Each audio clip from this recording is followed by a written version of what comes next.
नमस्ते।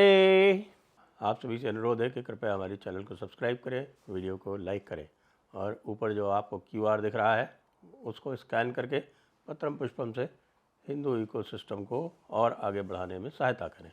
एक कंगले ने भिखारी से कहा कि तू मुझे कुछ पैसे दे दे। तो भिखारी ने कहा, ठीक है, तू रुक जा, तुझे कितने पैसे चाहिए, मैं जाता हूँ, भीख मांग के लाता हूँ और उसके बाद फिर देखते हैं कि भाई मेरे पास तेरे लायक पैसे होते हैं कि नहीं होते। हाँ जी, ये कोई कहानी नहीं है, ये एक वास्तविकता है। और वास्तविकता है ये किसकी? हमारे यूनुस मियाँ का जो बांग्लादेश है उसने पाकिस्तान से कहा कि तुम हमें 4.52 बिलियन डॉलर का मुआवजा दो, जो 1971 में हमारा तुम्हारा जो विभाजन हुआ था उसमें जो हमारी एसेट्स थी जो डिवाइड नहीं हुई थी उसके पेटे हमको 4.52 बिलियन डॉलर चाहिए। और साथ में 1971 में जो तुम लोगों ने हमारे यहाँ अत्याचार किए थे उसकी माफ़ी भी चाहिए। और तो और ये तुम्हारे 3 लाख जो रजाकार यहाँ छूट गए थे इनको वापस ले जाओ। अब ये जो है क्या हो रहा है, इसके पीछे की बात जो है वो थोड़ा सा समझानी पड़ेगी आपको मुझे, तो वो तो मैं समझाऊंगा। लेकिन उधर देख लीजिए क्या हो रहा है कि उधर जो भिखारिस्तान है, भिखारिस्तान अचानक जाग पड़ा है। और अचानक जाग पड़ा है इस तरह से कि उसने अपने यहाँ की पूरी इकोनॉमी को ध्वस्त कर दिया है। देखिए, एक डॉलर का एक बहुत बड़ा, एक समझिए कि डॉलर कमाने का एक बहुत बड़ा ज़रिया बन गया था पाकिस्तान में। और वो उनके यूट्यूबर्स थे, ख़ास तौर से जो रिएक्शन वीडियो वगैरह जो बना रहे थे वो जम के कमाई कर रहे थे। लेकिन पता नहीं क्या हुआ आसिम मुनीर को कि आसिम मुनीर मौलाना बन गए और मौलाना बन के और मोहम्मद अली जिन्ना की तरह बात करने लगे। और मोहम्मद अली जिन्ना की तरह बात करते हुए कह डाला उन्होंने कि साहब कि ये तो देखिए, हिंदुओं से तो हम बिल्कुल अलग हैं। उनके यहाँ भी वैसे करीब 1 करोड़ हिंदू हैं, हम बिल्कुल हिंदू से अलग हैं, हमारी संस्कृति अलग है, इत्यादि इत्यादि। और इधर हमारे यहाँ एक दुल्लत मियाँ है, हम दुल्लत मियाँ ही कहते हैं उनको, एएस दुल्लत। उन्होंने एक और किताब लिख डाली और कहा कि साहब कि हमें तो पाकिस्तान के साथ चलना पड़ेगा। लेकिन जो काम आसिम मुनीर ने किया उसके पहले कह लें या उसके साथ साथ ही जो काम हुआ और जो बांग्लादेश ने डिमांड की वो अनायास नहीं है, वो बिल्कुल ही अनायास नहीं है कि कोई एक्सीडेंटल हो गया। जो आसिम मुनीर ने बात की वो तो पहले ही वो किस तरह की बात करते रहते थे और भारत को भी पता था कि भाई इन तिलों में कोई तेल नहीं है। अमन की आशा इसीलिए समाप्त कर दी थी मोदी जी ने पूरी तरह से। और बहुत बड़ा एक तबका है, एक आप समझ लीजिए, जो हमारे जो अभिजात्य वर्ग यानी जो एलिट्स हैं उनमें एक बहुत बड़ा तबका है जो आज भी सपने देखता रहता है कि भाई अमन की आशा में हमको और पाकिस्तान को साथ साथ मिल के चलना है। बड़ी भारी इंडस्ट्री थी, आप देखिए कि कितने सारे पाकिस्तानी कलाकार यहाँ से आके और पैसे कमा के जाते थे। और अब वो अभी फवाद मियाँ आए हैं और उन फवाद मियाँ की मूवी जो है वो लग नहीं रहा कि वो चल पाएगी, क्योंकि पूरी तरह से साहब एक ये कहिए कि पाकिस्तान तो बायकॉटेड है, जनता के मन से उतर गई जो चीज़, वो तो हो नहीं सकती। उसके बाद आमिर खान जी हैं, वो लाहौर 1947 बना रहे हैं, उसका भी वही हाल होने वाला है, क्योंकि जनता में पाकिस्तान के लिए कोई प्यार बचा नहीं है। सबको अच्छी तरह से पता है कि पाकिस्तान घृणा के आधार पर बना है। और 2 नेशन थ्योरी क्या है? 2 नेशन ये थ्योरी यही कहती है कि साहब मुसलमान तो बिल्कुल अलग है, मुसलमान जो है वो तो पूरी दुनिया पे काबिज होने वाला है। और वो मदीना स्ट्रेटजी में अभी उसने अपनी एक जगह ले ली है और बाद में उसे दिल्ली पर कब्ज़ा करना है। ये काम पाकिस्तान वाले खुलेआम करते हैं और हमारे यहाँ जो बैठा हुआ पाकिस्तान है वो चुपचाप करता है। साथ में जो हमारे मूर्ख अभिजात्य वर्ग के लोग हैं, जिसमें सभी वर्गों के लोग सम्मिलित हैं, वो उनकी सहायता करते रहते हैं। तो वकीलों को ही देख लीजिए ना, जो करते हैं इस तरह के काम। तब फिर ये जो बीच में हो रहा था, जो पींगें बढ़ रही थी, प्यार और प्रेम और खुलूस की जो बारिश हो रही थी बांग्लादेश और पाकिस्तान के बीच में, उसमें अचानक ये क्या हुआ जी। मैं आपको यह निवेदन करना चाहता हूं कि यह भी एक ऑपरेशन है। आपने कल मेरी बात सुनी होगी, जो हम यानी आदि अचिंत और मैं, हम लोग जो बात कर रहे थे कि पाकिस्तान में क्या हुआ है, पाकिस्तान बांग्लादेश में क्या हुआ है। बांग्लादेश का सॉफ्टवेयर अपडेट हुआ है और बांग्लादेश का सॉफ्टवेयर जो है वो मिलिट्री के साथ अपडेट हो गया है।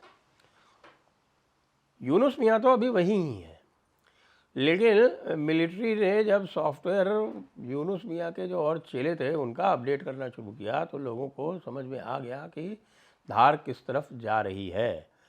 और जो एक पूरा कार्यक्रम चल रहा था ईस्ट पाकिस्तान बनाने का, उसको बड़ा झटका लगा। बीएनपी है, उसने भारत से बातचीत शुरू कर दी। अवामी लीग तो भारत से बातचीत करती ही रहती है। ऐसा कहते हैं कि जो अभी अमेरिकन यहाँ पर director of national intelligence Tulsi Gabbard आई थी, तो शेख हसीना ने भी उनसे मुलाकात की।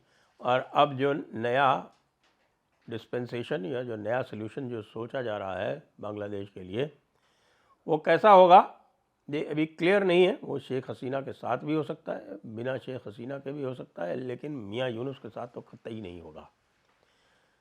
तो अब आप ये देख रहे हैं कि उनके यहाँ से जो डिमांड उठी है ये यूनुस मियाँ को बताए बिना उठी है।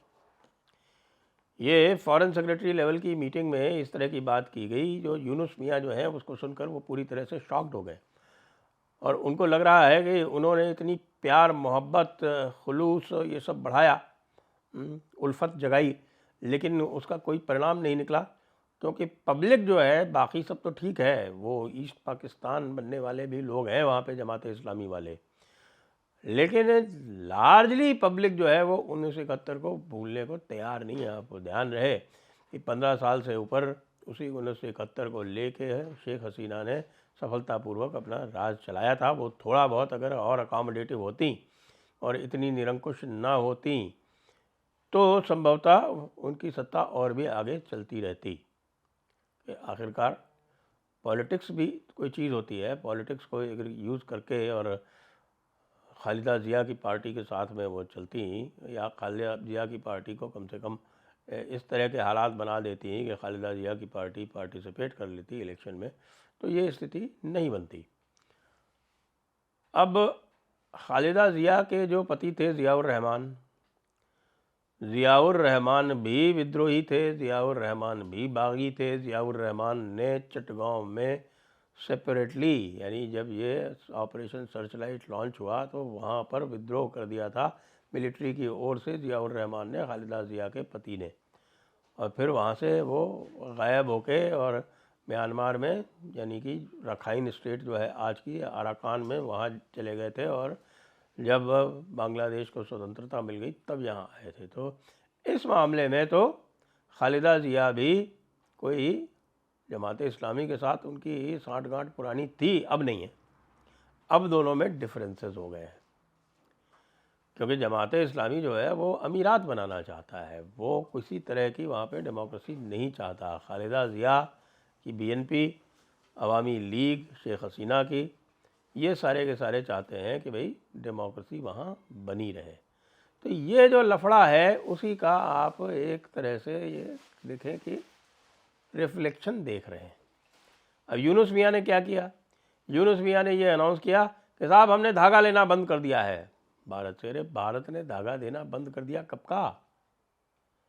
अरसा हो गया। 6 महीने पहले जब मैं गया था भीलवाड़ा, जो कि टेक्सटाइल हब है भारत का, तो वहाँ जो टेक्सटाइल की इंडस्ट्री के लोग थे वो ये कह रहे थे कि साहब देखिए हमारे पास रेडीमेड गारमेंट के ऑर्डर्स जो हैं वो बहुत बढ़ गए हैं और पहले से आप 15-20-25% इजाफा है ऑर्डर्स में, लेकिन हम यहाँ से जो यार्न भेजा करते थे वो बिल्कुल बंद हो गया है। और वो इसलिए बंद हो गया है कि वहाँ आप तो सबसे पहली बात तो ये है कि एलसी वो लोग खोल नहीं पा रहे हैं। एलसी क्यों नहीं खोल पा रहे हैं? एलसी इसलिए नहीं खोल पा रहे हैं कि वहाँ यूनुस मियाँ कहते हैं कि आप तो ग्रामीण बैंक की एलसी खोलो, और वो ग्रामीण बैंक की एलसी किसी भी दूसरे बैंक ने मान्य नहीं की है, उसको मानते नहीं है, उसकी कोई वैल्यू नहीं है। तो जब एलसी नहीं खुलेगी तो यार्न कहाँ से जाएगा? और हमारे यूनुस मियाँ जो है वो सपने देख रहे हैं, अब कह रहे हैं कि साहब हमने यार्न बंद कर दिया, यानी कि आपने इंडस्ट्री बंद कर दी। यार्न तो सारा का सारा, धागा तो सारा का सारा यहाँ से जाता था जिस पे रेडीमेड गारमेंट बनता था।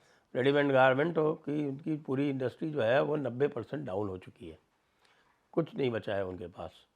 और ऊपर से जो टैरिफ की बात हो रही है उसको लेके फिर बाकी सारे के सारे जो हैं वो भारत आने की बात कर रहे हैं, क्योंकि भारत में तो कम से कम ट्रंप के साथ में एक ट्रेड एग्रीमेंट की आशा ही नहीं दिखाई पड़ रही है, बल्कि बहुत एडवांस्ड नेगोशिएशंस चल रहे हैं।